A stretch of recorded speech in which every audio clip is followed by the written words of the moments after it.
Assalamualaikum warahmatullahi wabarakatuh. Apa kabar anak-anak Ibu?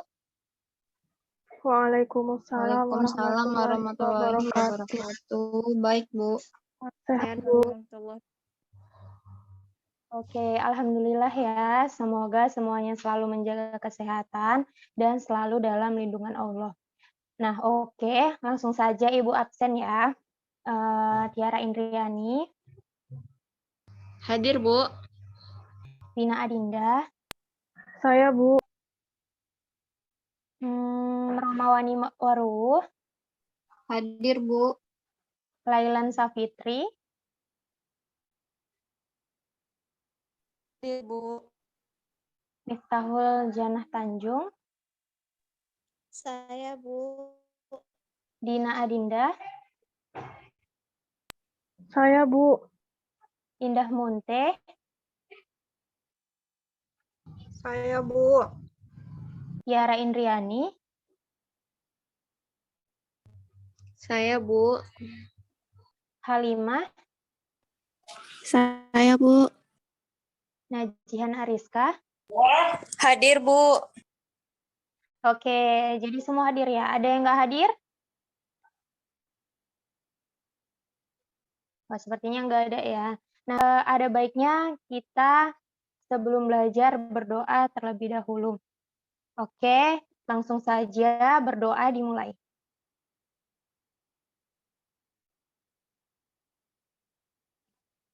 Berdoa selesai. Nah, udah ya. Nah, jadi pada pagi hari ini kita akan belajar mengenai mutasi. Nah, sebelum itu Ibu ingin bertanya kepada kalian terlebih dahulu, apakah dari kalian ada yang sudah tahu apa itu mutasi? Saya, Bu. Ya, silahkan Tiara. Nah, jadi, Bu, mutasi merupakan perubahan dalam organisasi materi produksi dan diwariskan kepada generasi berikutnya. Terima Ya, benar kasih, Bu. sekali. Oh iya, benar sekali ya apa yang dikatakan oleh Tiara tadi, bahwa mutasi itu merupakan perubahan yang terjadi hanya pada satu atau beberapa nukleotida dan dapat pula melibatkan seluruh set kromosom. Nah, mutasi merupakan sumber penting untuk semua sumber genetik. Tanpa mutasi, semua gen hanya akan terdapat dalam satu bentuk, sehingga alelnya tidak ada. Beberapa tingkat mutasi penting untuk mendapatkan variabilitas genetika agar makhluk hidup dapat beradaptasi terhadap lingkungan yang baru. Nah, di sini Ibu akan menyampaikan kompetensi dan tujuan pembelajaran kita pada hari ini mengenai sel. Nah, adapun kompetensi dasar pelajaran kita pada hari ini yaitu 3.8, yaitu menganalisis peristiwa mutasi pada makhluk hidup. 4.8, yaitu menyajikan data hasil eksplorasi peristiwa mutasi yang menyebabkan variasi dan kelainan sifat pada makhluk hidup. Nah, adapun tujuan pembelajaran kita pada pagi hari ini yaitu siswa mampu menjelaskan pengertian mutasi, menjelaskan macam-macam mutasi dan penyebabnya, menganalisis faktor penyebab terjadinya mutasi pada makhluk hidup, menganalisis akibat mutasi pada makhluk hidup, dan mengumpulkan data peristiwa mutasi alami dan mutasi buatan yang menyebabkan variasi dan kelainan sifat pada makhluk hidup. Nah, ini di PPT Ibu memberikan gambar ya kan. Jadi coba kalian amati gambar berikut ini. Nah, dari kalian ada yang tahu gambar ini gambar apa? Ya, Bu. Ya, silakan Ajihan.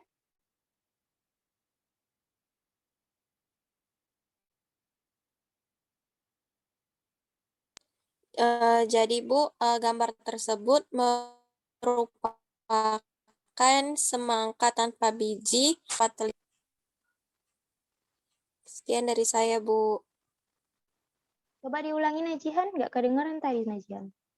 Oh, saya ulangi ya, Bu. Ya. Nah, jadi gambar tersebut merupakan gambar semangka tanpa biji dan kelinci tanpa telinga, Bu. Ya, benar sekali ya apa yang dikatakan oleh Najihan. Nah, di sini ada yang tahu apa penyebabnya? Saya, Bu. Ya, silakan Miftah. Nah, jadi Bu, buah semangka tanpa biji merupakan buah hasil mutasi yang disebabkan oleh mutagen kimia berupa kolkisin. Kolkisin ini mengakibatkan hasil penggandaan tidak terpisah. Keturunan buah semangka tanpa biji memiliki kromosom 3N atau triploid. Sedangkan kelinci tanpa telinga terjadi karena radiasi nuklir Fukushima, Bu. Terima kasih, Bu. Iya, benar ya apa yang dikatakan oleh Miftah. Jadi, meskipun secara biologi sebagian besar mutasi menyebabkan gangguan pada kebugaran atau fitness individu, bahkan kematian, mutasi sebenarnya adalah salah satu kunci bagi kehidupan untuk beradaptasi, di mana suatu jenis atau spesies terhadap lingkungan baru atau yang berubah. Nah, selanjutnya, di sini Ibu ingin bertanya kepada kalian, nah adakah di antara kalian yang tahu apa saja macam-macam dari mutasi? Saya, Bu. Iya, Halimah silahkan. Eh, Jadi Bu, berdasarkan tempat terjadinya mutasi pada jaringan tubuh itu dibedakan menjadi 2 golongan. Yang pertama mutasi somatik dan yang kedua mutasi germinal. Nah, berdasarkan tingkatnya dikenal dengan 2 jenis mutasi. Yang pertama mutasi gen, yang kedua mutasi kromosom. Demikian Bu, saya kembalikan kepada Ibu.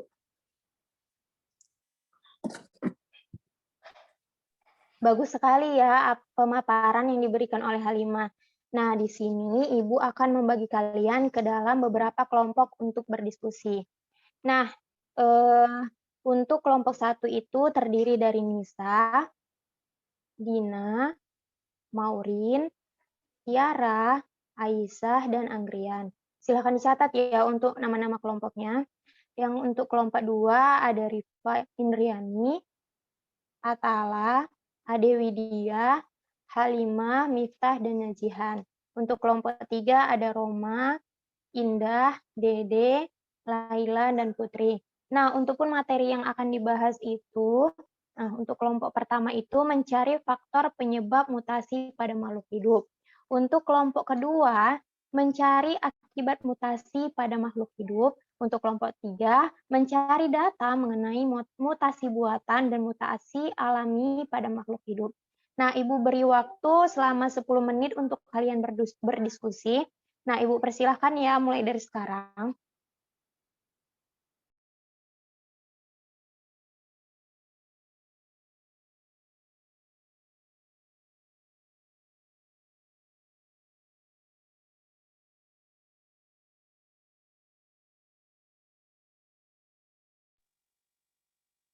Baiklah, Ibu rasa waktu diskusinya sudah cukup ya. Nah, untuk selanjutnya yaitu silahkan kelompok 1 mempresentasikan hasil diskusinya. Baik, Bu. Di sini kami dari kelompok 1 akan mempresentasikan hasil diskusi kami mengenai faktor penyebab mutasi pada makhluk hidup yang akan disampaikan oleh Tiara Indriani. Kepada Tiara saya persilahkan.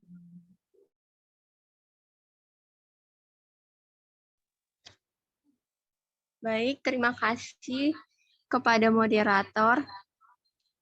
Nah, saya akan menyampaikan hasil diskusi kami, yaitu faktor penyebab mutasi. Faktor-faktor yang menyebabkan terjadinya mutasi dikenal dengan mutagenik agen atau mutagen. Pada umumnya, mutagen berupa bahan fisika, kimia, dan biologi yang memiliki daya tembus kuat hingga dapat mencapai bahan genetis di dalam sel. Namun, selain itu dijumpai pada mutasi yang tidak jelas mutagennya yang diduga berasal dari alam dan akibat kesalahan metabolisme dalam sel. Contohnya zat radioaktif, zat kimia yang keras, dan virus. Terima kasih, saya kembalikan kepada moderator. Baik, sekian dari presentasi kelompok 1. Jika ada lebih dan kurangnya kami mohon maaf dan saya kembalikan kepada Ibu. Baik, terima kasih ya untuk kelompok 1 yang sudah memaparkan hasil diskusinya. Bagus sekali, beri aplaus untuk kelompok 1. Oke, selanjutnya kelompok 2 silahkan.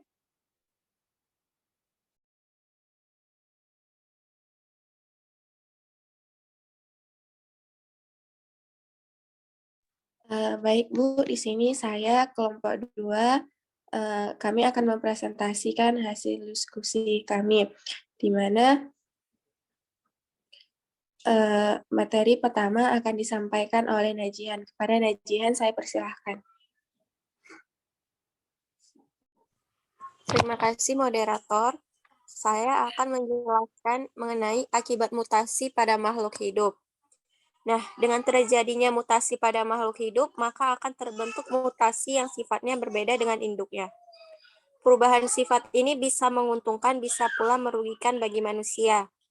Nah, bagian yang menguntungkan dengan dihasilkan yang pertama itu bisa memiliki buah besar tanpa biji, misalnya pada semangka, jambu biji, jeruk, anggur, dan lainnya. Kemudian bisa menjadi bibit yang unggul, seperti padi atau mita 1 atau mita 2, kemudian kedelai muria, kemudian tomat bosel, dan terakhir yaitu kentang petronas. Lalu sifat menguntungkan lainnya yaitu tanaman budidaya yang kebal terhadap hama dan penyakit, di mana tanaman budidaya ini dapat menghasilkan pupuk sendiri. Kemudian hormon insulin sebagai obat diabetes mellitus. Kemudian umbi tidak cepat bertunas seperti kentang, bawang, dan sebagainya. Selain itu, faktor merugikannya yaitu terbentuknya mutasi yang cacat tubuh atau berpenyakit. Sekian dari saya mengenai hal tersebut. Saya kembalikan.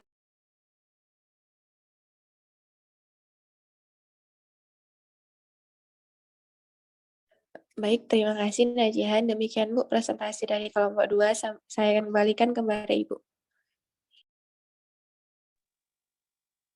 Baik, terima kasih untuk kelompok 2. Presentasinya sudah sangat bagus sekali ya. Mari kita beri applause untuk kelompok 2. Nah, untuk kelompok yang terakhir yaitu kelompok 3, Ibu persilahkan. Baik Bu, di sini kami dari kelompok 3 akan mempresentasikan hasil diskusi kami mengenai mutasi buatan dan mutasi alami pada makhluk hidup. Pemateri pertama akan dijelaskan oleh Roma. Kepada Roma saya persilahkan. Baik, terima kasih kepada moderator. Nah, mutasi alami atau spontan itu adalah perubahan materi genetik yang terjadi dengan sendirinya di alam. Nah, mutasi ini tidak selalu harus berubah menjadi spesies baru. Tetapi jika keturunan mutan tersebut mengalami mutasi-mutasi berikutnya, dapat bertahan hidup sampai beberapa generasi. Hal tersebut akan mengubah genotip maupun fenotipnya yang berbeda dengan nenek moyangnya. Nah, mutasi alami ini dijumpai pada Drosophila, nyamuk, dan juga tikus.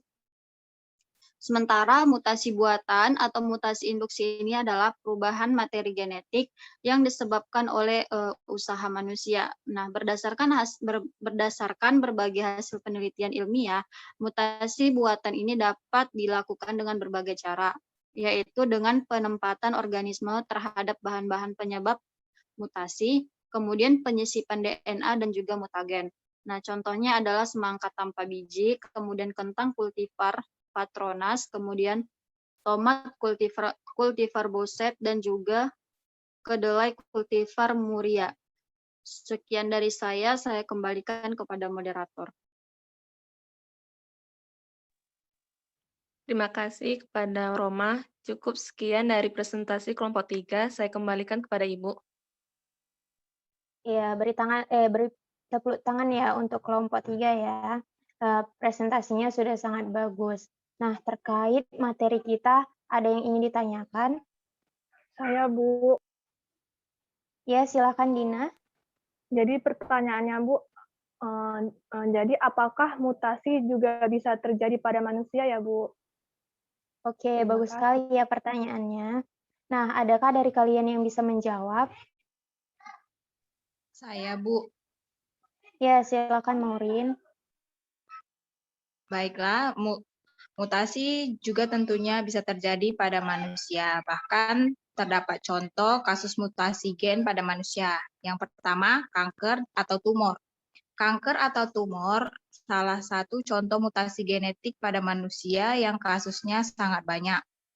Hal ini terjadi karena perubahan urutan basa nitrogen pada DNA menyebabkan pembelahan sel tubuh manusia tidak dapat dikontrol. Nah, yang kedua, sindrom Klinefelter. Ciri-ciri dari sindrom Klinefelter adalah bulu badan tidak tumbuh, payudara membesar, testis mengecil, kemungkinan tidak bisa memiliki keturunan, dan tinggi badan berlebih. Nah, yang ketiga, sindrom Jacob. Sindrom ini ditemukan oleh P.A. Jacob pada tahun 1965. Manusia yang menderita sindrom ini memiliki ciri-ciri suka melawan hukum, berperawakan tinggi, agresif, dan antisosial. Nah, yang keempat, sindrom Turner. Sindrom Turner biasa diderita oleh wanita. Sindrom Turner memiliki ciri-ciri jarak puting pada payudara yang cukup lebar, mengalami keterbelakangan mental, bentuk kaki X, dan tinggi badan cenderung pendek. Nah, yang terakhir, Down syndrome. Penderita sindrom ini biasanya memiliki IQ rendah, yaitu kurang lebih 40. Ciri-ciri lain dari penderita Down syndrome adalah gigi kecil dan jarang, mata sipit miring ke samping, dan liur yang selalu menetes. Sekian dari saya kembalikan kepada Ibu. Ya, benar sekali ya apa yang dikatakan Maureen. Nah, beri aplaus untuk Maureen. Nah, di sini Ibu akan sedikit mengkonfirmasi materi kita pada hari ini. Nah, adapun konfirmasi materi dari Ibu, jadi mutasi adalah peristiwa berubahnya struktur materi genetik hingga generasi berikutnya dapat mengalami perubahan dan memiliki sifat yang berbeda dari induknya. Nah, mutasi ini pertama kali dilaporkan oleh Seth Wright pada tahun 1870 yang melihat adanya kelainan pada kaki anak domba. Kaki anak domba tersebut lebih pendek dibandingkan dengan kaki anak domba-domba lainnya. Selanjutnya, domba berkaki pendek ini dapat mengembangkan keturunannya yang disebut dengan jenis Anchon. Selanjutnya yaitu ada Hugo de Vries pada tahun 1901 yang pertama kali menggunakan istilah mutasi dalam bukunya The Mutation Theory, di mana dia mengemukakan adanya perubahan fenotip yang diturunkan pada bunga Onetra lamancardia. Perubahan pada bunga tersebut sekarang diketahui karena adanya variasi jumlah kromosom. Yang selanjutnya yaitu penelitian ilmiah lebih lanjut tentang mutasi dilakukan oleh Morgan pada tahun 1910 yang mengemukakan adanya Drosophila melanogaster atau lalat buah bermata putih di antara lalat jantan lainnya yang bermata merah. Nah, berdasarkan hal tersebut terjadi macam-macam mutasi, di mana macam mutasi yang pertama yaitu mutasi berdasarkan tempat terjadinya, yaitu ada dua. Yang pertama adalah mutasi somatik, di mana mutasi ini terjadi pada sel-sel somatik atau sel tubuh, dan mutasi ini diwariskan pada sel-sel somatik saja. Mutasi yang kedua yaitu mutasi germinal, di mana terjadi pada sel-sel kelamin atau sperma, atau juga bisa pada sel telur. Perubahan mutasinya dapat diwariskan kepada generasi berikutnya. Jika mutasi tersebut menghasilkan sifat dominan, sifat tersebut akan terekspresikan pada keturunannya. Tetapi jika resesif, ekspresinya akan tersembunyi. Adapun macam yang kedua yaitu macam berdasarkan tingkat terjadinya. Yang pertama itu adalah mutasi gen atau points mutation, di mana mutasi gen ini terjadi pada susunan molekul DNA-nya, bukan pada lokus atau bagian lain dari kromosom. Yang kedua yaitu mutasi kromosom atau gross mutation. Nah, di mana mutasi kromosom ini dapat terjadi karena adanya perubahan struktur kromosom atau perubahan jumlah kromosom.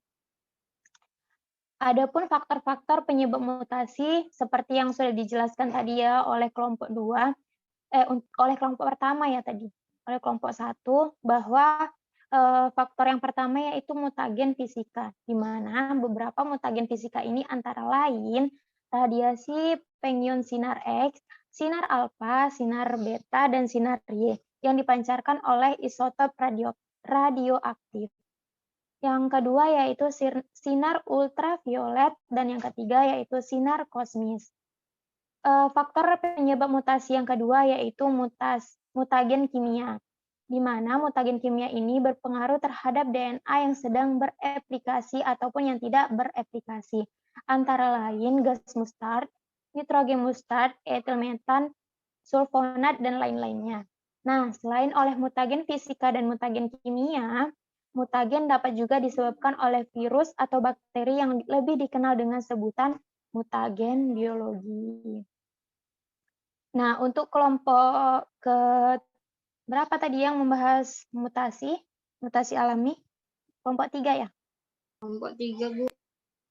Nah, untuk mutasi alami ini sendiri biasanya berlangsung sangat lambat dan jarang terjadi, tetapi mutasi ini dapat terjadi setiap saat.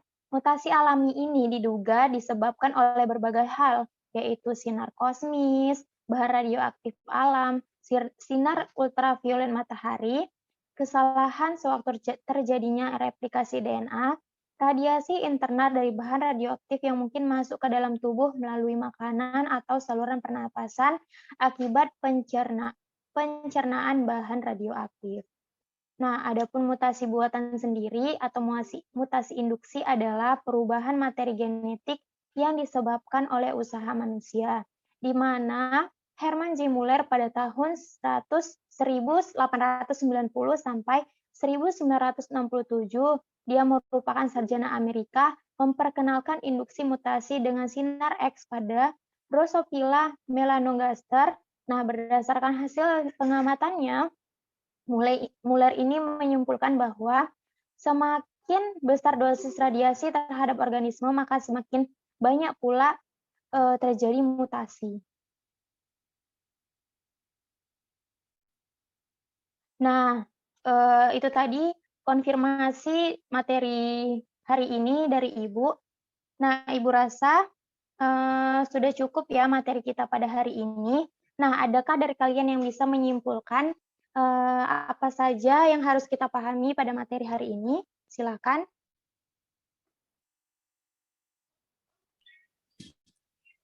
Saya, Bu. Ya, silakan Halimah.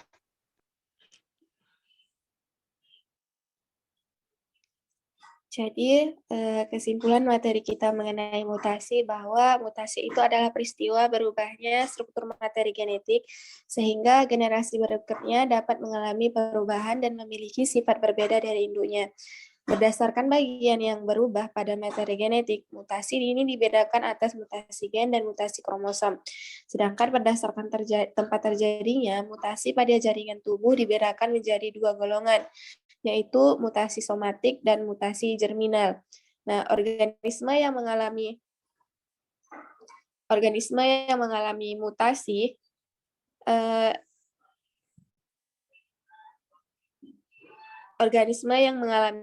ini disebut mutan, sedangkan penyebabnya disebut dengan mutagen. Berdasarkan proses mutasi dibedakan menjadi 2, yaitu mutasi alam dan mutasi buatan. Nah, sebagian besar mutasi ini merugikan, tetapi proses mutasi juga dimanfaatkan untuk beberapa hal, misalnya pengembangan sifat-sifat baru yang diinginkan. Sekian dari saya, Bu. Saya kembalikan kepada Ibu.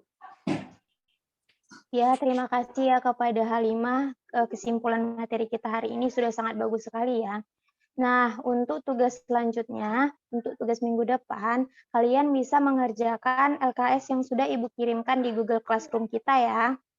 Nah, karena waktu kita yang terbatas, Ibu akhiri saja pertemuan kita hari ini. Semoga apa yang kita pelajari dapat bermanfaat. Mari kita ucapkan hamdalah. Alhamdulillahirrahmanirrahim. Alhamdulillah. Nah, baiklah, sekian materi dari Ibu. Apabila ada kesalahan, Ibu mohon maaf. Ibu akhiri saja pertemuan hari ini. Wabillahi taufik wal hidayah. Wassalamualaikum warahmatullahi wabarakatuh. Waalaikumsalam warahmatullahi warahmatullahi wabarakatuh. Terima wabarakatuh. kasih, Terima Bu. kasih, Bu. Iya, sama-sama ya, Nak.